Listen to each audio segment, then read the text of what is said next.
안녕하십니까. 도록을 읽어주는 남자 도일남 이도입니다. 오늘은 전북의 고려청자 다시 찾은 빛이 세계 꿈 국립전주박물관에서 발행한 도록을 보도록 하겠습니다. 2006년도에 진행했던 기획전 도록이고요. 도록 두께가 굉장히 두꺼워요. 그래서 한 번에 다 못 볼 것 같고 2번에서 3번 정도로 쪼개야 될 것 같다는 생각이 듭니다.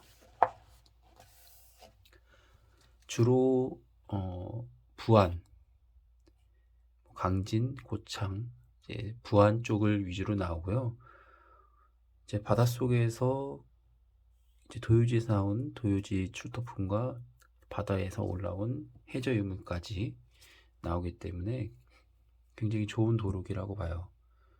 어디서 이제 매입한 기물은 비교 사례로 나오고 이제 발굴 조사된 것을 기초로 해서 이제 기존에 매입한 기물들과 비교하면서 이미지들이 모여져 있기 때문에 굉장히 도움이 됩니다. 책 가격은 3만원이에요. 네, 할인 안 되고요. 국립중앙박물관에 가면 전국에 있는 모든 국립박물관에 있는 도록을 다 구입하실 수가 있어요.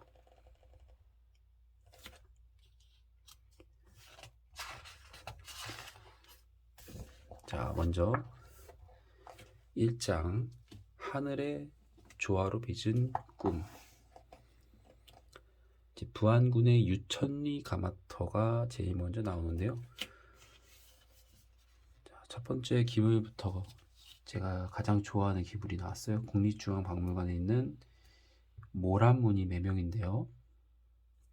이제 어깨 부분에 보자기 무늬가 상간된 매병이다. 보자기 끝부분에는 술장식이 있고 매병 입술을 중심으로 국화 넝클 무늬가 흑상감되어 있다. 이와 같은 보자기 무늬는 매화 뚜껑을 덮을 때 몸통과의 마찰로 인한 파손을 줄이기 위해 덮었던 보자기를 모방한 것으로 생각된다. 몸통의 중앙에는 모란 무늬가 은각되어 있다. 자, 이렇게 보자기를 올려서 썼던 것을 아예 이렇게 상감을 했다는 것인데 실제로 이 위에다 보자기를 올려도 더 이뻤을 것 같아요. 실제로 이런 무늬의 보자기를 만들었을 것이다. 또 그런 실력이 있었을 것이다. 이제 비단을 만드는 실력이 있었다는 것을 또 반증하는 자료이기도 한 것 같아요. 은각무늬와 또 굽까지 상세하게 나와 있어서 굉장히 좋은 도록이라고 봐요. 저는 부안 유천리 가마터 이제 조사했던 내용이고 과거 사진과 2005년도 이거 발행하기 1년 전 사진까지 나와 있어요.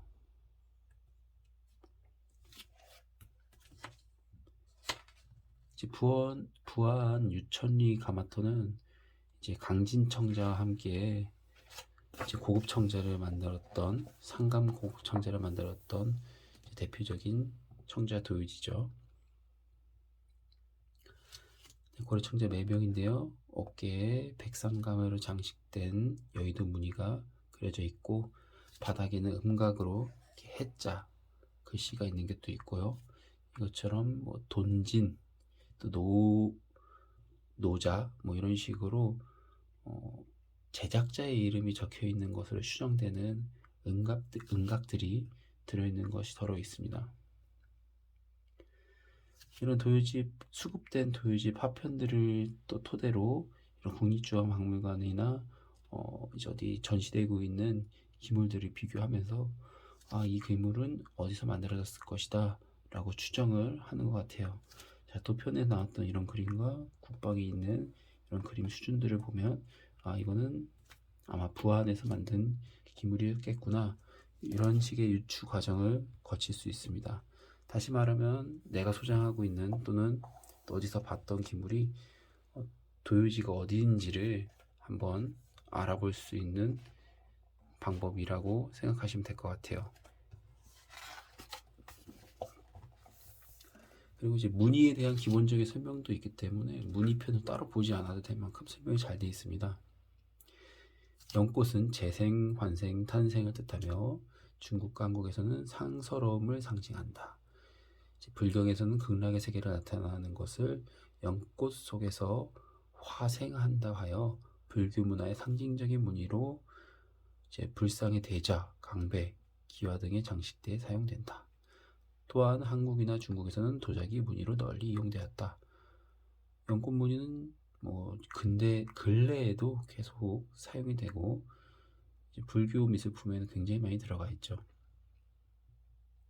연꽃 무늬와 함께 많이 들어가는 게 이제 이 여의도 문이죠. 여의도 문.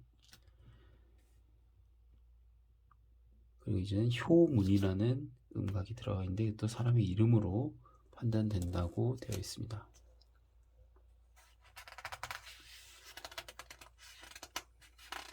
이 기물에 효문이 적혀 있는 것 같고요. 효문은 또 부안에서 발굴된 사례가 있기 때문에 같은 기물이라고 판단하는 것 같아요. 또 구름과 항문이 가장 많은 게 운항문이라고 하는 게 이제 구름과 항문이지 않습니까? 학은 예로부터 1000년 이상을 사는 대표적인 장생 동물로서 도교에서는 신성이 타고 하늘을 나는 상스러운 동물이다. 이처럼 상스러움과 장생을 상징하는 학은 고려시대 도자무늬로 선용되었다. 운항문이 정말 많아요. 조선시대로 넘어오면 항문이 아니라 대부분 봉황이로 바뀌죠. 네. 학을 뛰어넘어서 봉황으로 업그레이드 된 것 같은데, 자, 출토된 유천리에서 출토된 기물과 국립광주박물관에서 소장하고 있는 기물 항문위로 봤을 때 거의 같은 곳에서 만들어졌다고 봐도 될 만큼 근접한 그런 기물로 보여지고,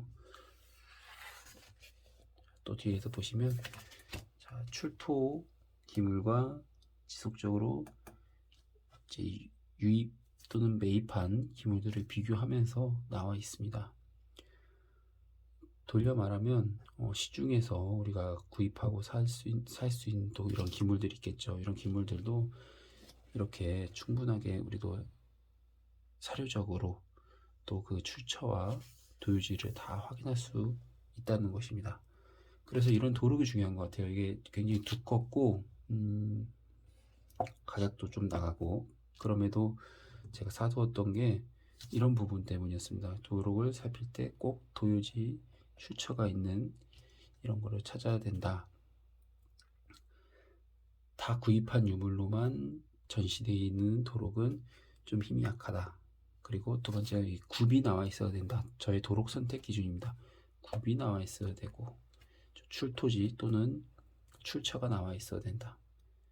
제 기본인데 거기다 또 비교할 수 있는 유물까지 있으니까 제가 생각하는 3박자 플러스 4박자가 맞는 그런 기물이라고 생각이 들어요. 구름 항문이 대접. 자, 구름 항문이가 학이 또 시계 방향으로 돌려보고 있는데, 마침 오늘 이도 옥션에서 진행했던 기물이랑 문양이 거의 흡사해서 한번 준비해 봤어요. 자, 이처럼 구름 항문이가 비슷하게 들어가 있고, 이런 빅열들도 자세히 받을 필요가 있습니다. 빅열이 무조건 다 가 있는 게 아니고 없는 데도 있고 있는 데도 있어요. 빅열은 이제 가마에서 열을 식히는 과정에서 이제 그 식히는 속도에 따라서 또 생기는 깊이나 양이 다르다고 하는데, 빅열이 한 줄 가 있는 것도 있습니다. 커다란 주병에 한 줄 가 있는 그런 형태를 띠는 경우도 있어요. 빅열은 정말 다양하기 때문에 또 유약 상태에 따라서도 다르기 때문에 도서관이 아니죠. 박물관에 가서 보실 때 좀 가까이서 그 모습들을 면밀히 볼 필요가 있습니다. 유약이 뭉쳐져 있는 흔적, 또 빅열 흔적, 우리가 돋보기로 볼 수 있지는 않기 때문에 최대한 확인할 수 있는 건 봐야 돼요. 아, 유약이 뭉치면 또 저런 색깔이구나. 그리고 또 빅렬은 저렇게도 갈 수가 있구나. 이런 것들을 그냥 이쁘다라고 보는 것도 좋지만 그 세세한 부분들을 확인하면 또 감정하고 또 감상하고 안목을 높이는 데 도움이 되는 것 같아요. 자, 운항문이 굉장히 많아요. 가장 인기를 끌었던 문이다 보니 그 도요지에서 나온 파편, 수급된 파편도 굉장히 많았던 것 같습니다. 자, 이 기물 같은 경우에 거의 이런 식으로 만들어진 거죠.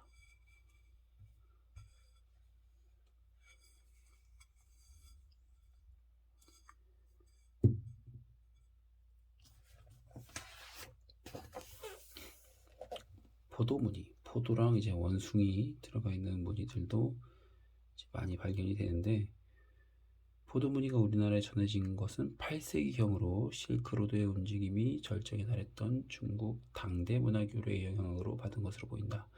고려청자의 무늬로 많이 사용되었고 장수, 다남, 다복의 3다 사상을 반영하고 있다고 합니다. 포도무늬 굉장히 아름답게 들어갔고요. 자, 부안유천리에서 수급된 파편입니다. 모란문 매병도 국립광지박물관에 있으면서 수급된 파편과 유사성을 비교되어 있습니다.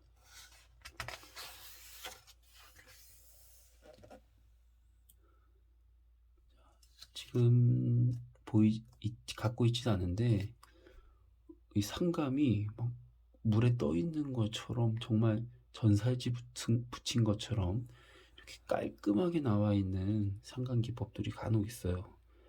야, 어떻게 이렇게 깔끔하게 상감이 됐을까 싶은데 부안에서 만들어졌던 걸로 보여요. 저도 이 도록을 먼저 보면서 그런 상감 기법이 정말 대단했구나, 굉장했구나라는 것을 다시 한번 느꼈습니다.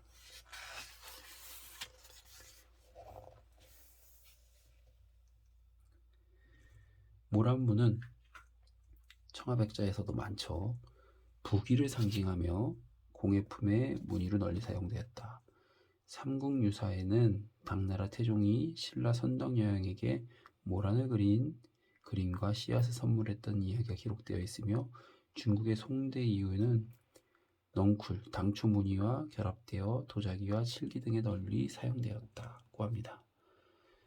모란 무늬와 함께 이렇게 국화문까지 해서 다 혼합돼서 많이 사용됐던 것 같아요.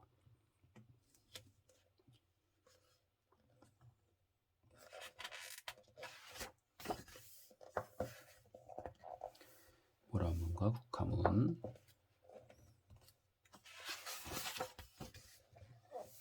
자, 당초문. 당초는 식물의 꽃이나 잎을 리드미컬한 곡선의 넝클 모양으로 이어나간 무늬를 가리키며 이집트, 그리스, 서아시아, 중국, 한국 등 세계 각지에서 사용되었다. 규칙적으로 반복되는 기하학적인 당초 무늬는 불교 미술이나 도자기 등에 널리 사용되었습니다. 자, 이 오른쪽에는 용무늬. 용은 기린, 거북, 봉황과 더불어 신령한 동물로 여겨져 왔으며 왕권이나 왕을 상징한다.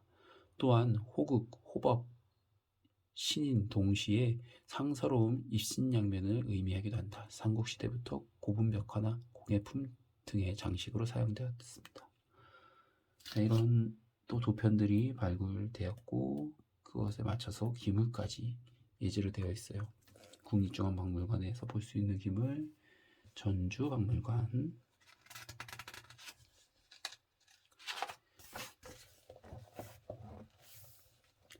앵무무늬 대접.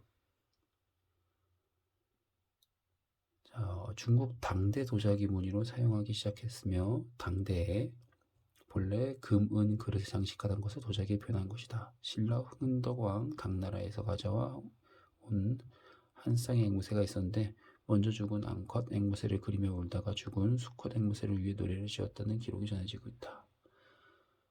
자, 가장 최초 기록이 9세기 정도, 또 그 전후로 해가지고 앵무새에 대한 자료가 남아 있다고 하더라고요.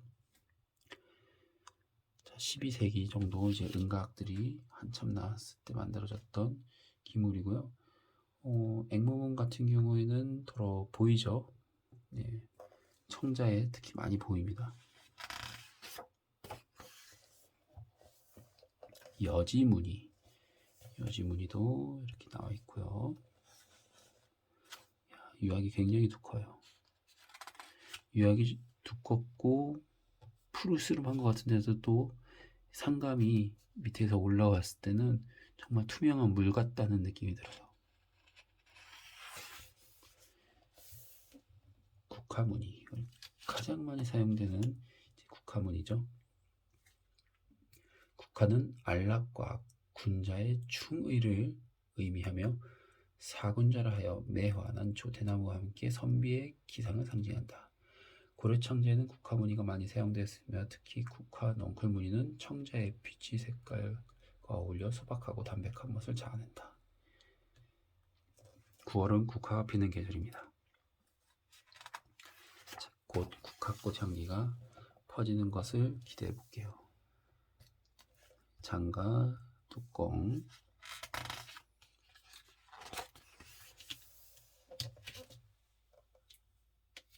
국화무늬 판 조각,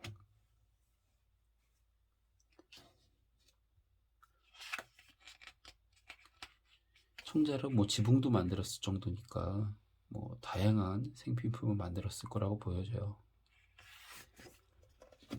국화무늬 잔, 술잔, 찻잔 등이 만들어졌을 것으로 보여지고요. 책이 두꺼워서 이게 약간 곡선진 부분이 보여서 조금 아쉽습니다만 아쉬운 대로 계속 보도록 할게요.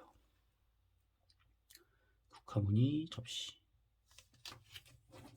둘레는 여의도문이 들어가 있죠.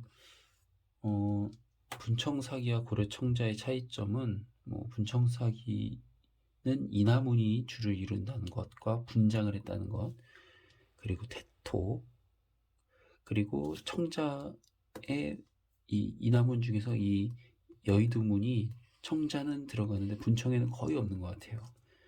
청자 시절 때는 이렇게 꾹꾹 인화를 찍을 때 그 인화 중에 이런 여의도문이 굉장히 많이 들어갑니다. 청자 중에 아주 색깔이 좀 빠지고 연대가 빠지는 기물 같은 경우에 분청이랑 간혹 헷갈리는 경우가 있는데, 그럴 때 구분할 수 있는 방법 중 하나가 이 문양들의 종류와 느낌에 따라서 다르게 해석이 될 수가 있어요.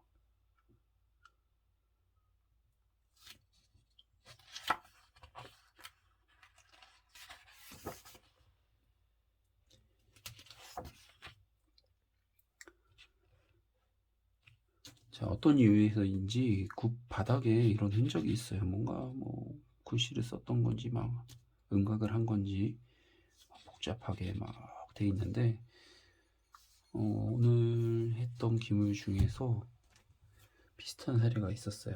이거는 음각으로 글씨 같긴 한데 무슨 글씨가 적혀 있는지 모르겠어요. 이게 꽃 문양 같기도 하고 이렇게 해서 발가락 3개 달린 새 같기도 하고, 자, 이런 사례가 있었다는 걸 참고적으로 같이 보면서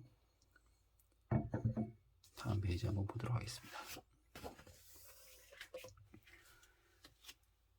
자, 음각, 조각칼 같은 것으로 음각을 파서 그 위에 그냥 유약을 바른 걸 음각이라고 하죠. 뚜껑 중에 이 뚜껑이 간혹 보여요. 이렇게 된 뚜껑이 간혹 보이는데 뚜껑 중에서는 또 희소한 모양의 뚜껑입니다. 조선으로 나와서는 거의 다 연봉문, 보조문으로 되어 있죠.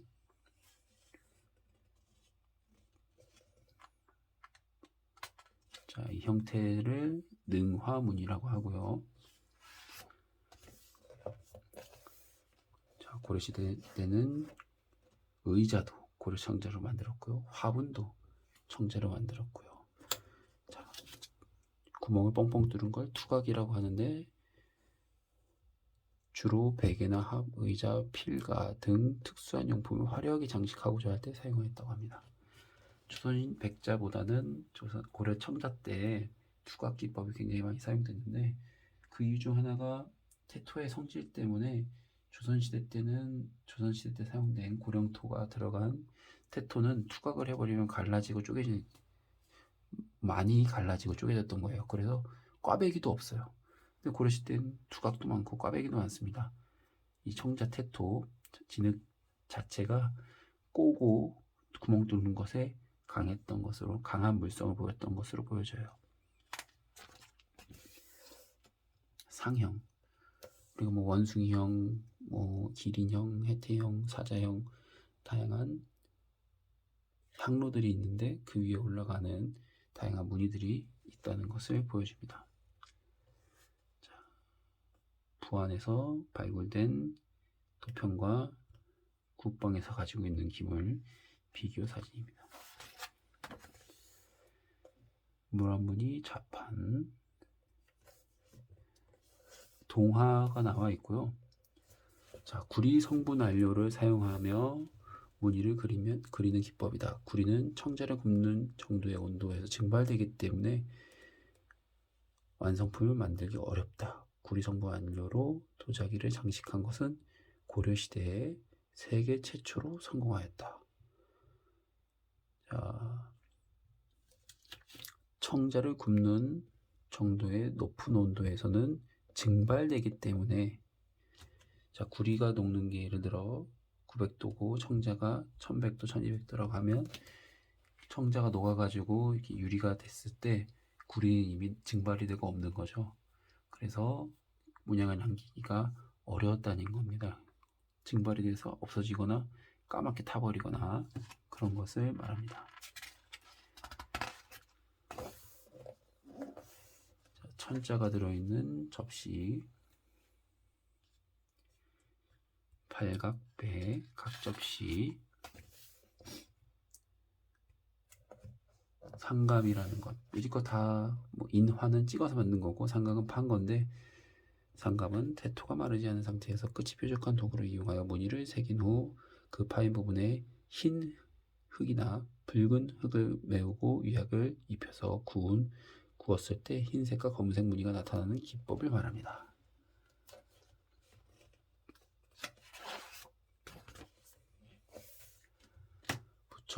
부안 유천리 7구역 가마터.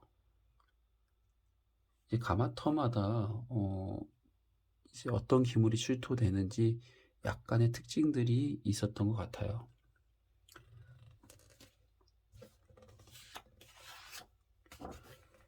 제가 강진청자 도록을 아직 하진 않았는데, 이제 강진청자의 특징은 이제 동그라미죠. 동그라미로 음각을 파놓은 것들이 강진청자의 주를 이룹니다. 근데 부안의 수많은 도록 안에 있는 이 기물들을 봤을 때 그런 게 없어요. 확실하게 강진청자와 부안청자가 비교되고 또 차이점이 있었던 거죠. 자, 1편은 여기까지 마치고 2편은 이 뒤쪽 내용 이어서 해저에서 출토된 유물들을 보도록 하겠습니다. 1편은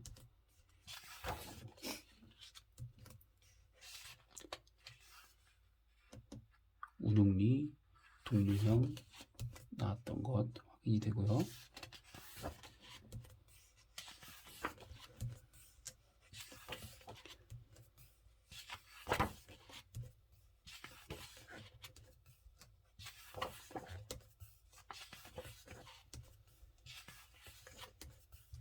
자, 여기까지 1편 보았고요. 2편은 바다에 빠진 보물 진행해 보도록 하겠습니다.